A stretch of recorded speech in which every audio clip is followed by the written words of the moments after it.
Welcome back. Now, there were a record 2.1 million cars on Irish roads this year, and the January peak car sales period is fast approaching, with thousands of motorists hoping to avail of a good deal on a new motor. However, consumer needs to be aware of the car finance deals that are out there, which are not always as good as they seem. So financial advisor Paul Merriman of askpaul.ie is here to explain all. Good morning to you, Paul. Good morning to you both. Lots of incentives right now to order a brand new car for January, of course. And it can all look very appealing. It can. And the cars are practically calling your name, aren't they? Only €400 a month. Yes.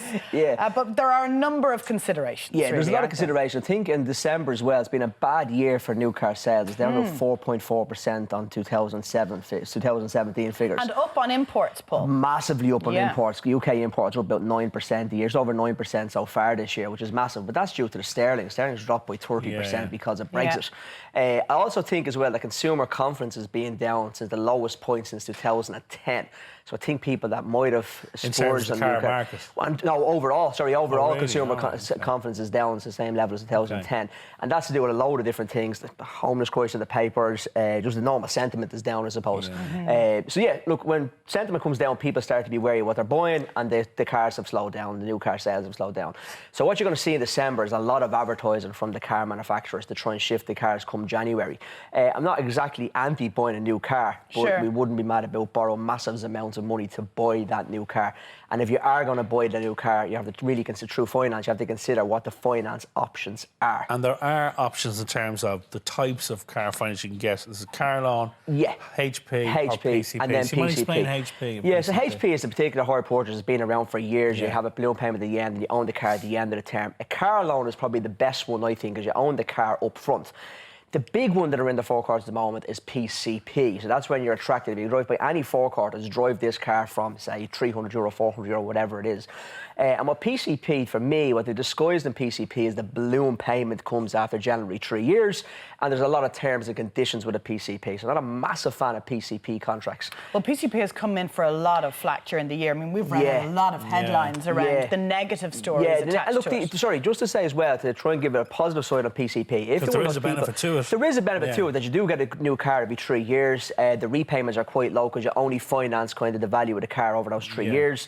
And it is a really, I say it's a really clever product. It's a really clever product to sell cars. Of course, and if it works for you. If it works for you. And they kind of look at it as if it was a company car, you know, where you change your company car every 3 years, you bring that into the family home situation. So it does have its merits. But technically speaking, you don't own the car. There's certain limits when it comes to mileage. So overall, just the car loan is usually best. And the problem with the PCPs, in my opinion, is that they do shift new cars quicker for the car sales guys. I think when you buy a new car, you're mad. You need to be buying a second-hand car, a demo model or something, and let someone else pay for all the extras. Yeah, like if you look at some of the top three brands out there at the moment, so the Qashqai, Tucson and the Golf, those three cars alone, like two of them will depreciate between 20 and 40% over year 1 and year 3. So it's just a complete waste of money. As soon as you drive off the forecourt, you've lost technically 20% of the value of the car you just paid for.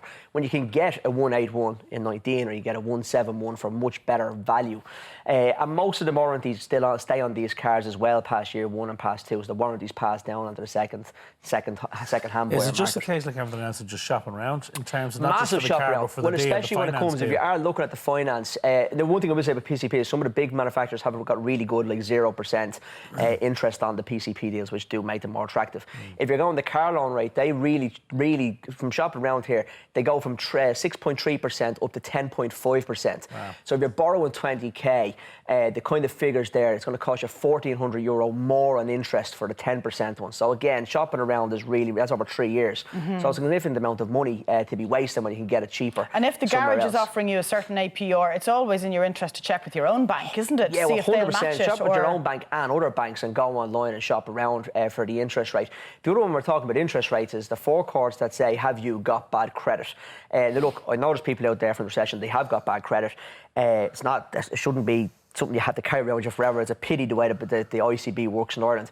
But if you have got bad credit and you walk into a garage, those rates are up over 20% interest sometimes. So please, buyer, beware on that one. Because again, those cars will have stickers on them saying, drive this from 300 quid, 400, whatever it is. Per month, yeah. 100 quid a week sounds affordable, but you're absolutely getting hammered on the interest rate. So that's a real buyer beware when it comes to that. So ultimately, you need to be asking, if you are that punter, how much is the APR and how much will I be paying over the entire course? Exactly, yeah. And actually, just ask what's the cost of the interest. That's something that we don't do in Ireland enough, is when we're actually borrowing for anything, whether it's cars or anything else, is how much does the interest actually cost. And then the last point, I suppose, this is the electric cars are up 98%. So they've really jumped. But the government did bring out in the budget last year for 18, they brought out BIK for company directors. They're going to scrap BIK for 3 years if you drove an electric car. And they rolled back on that to have the value has to be 50,000 for 2019. So they took a step back, and that would have been. Is there any benefit to a person? A private person no, from tax and then just missing out on the tax. Is there any incentive from the government? No, not really. Again, the problem. Go electric. Go electric. But the problem with this as well is, I remember looking at this for somebody before. The cost of electricity, I know this sounds a bit mad, but it is going up. And if you're doing heavy mileage, an electric car is not for you. It's okay if you're just going down to the shops every day and coming back. But anything further than that, it actually is quite expensive to charge your car overnight. Charging on your own electricity, you're charging around the country. Yeah, but that's stopping as well from next year. So again, people have been thought they were clever getting these electric cars, and when they're on the road, they're filling them up outside. I know one, for argument's sake, down in Stillorgan there's one outside the Stillorgan shopping centre, and you can get your car juiced up for free. And that's stopping from next year. You got to pay for that. So again, you're going to get caught in the hop with this as well. You will be kinder to the environment, though, just to well, it depends how your electricity's being made. You know? Oh, Paul, stop! It's like the Grinch. Grinch for Christmas. So you're not buying an electric car anytime soon, I take it. Listen, sage advice as always. Thanks for coming. Thank you both so much. Appreciate that. There's lots more still to come. See you back here in a few minutes.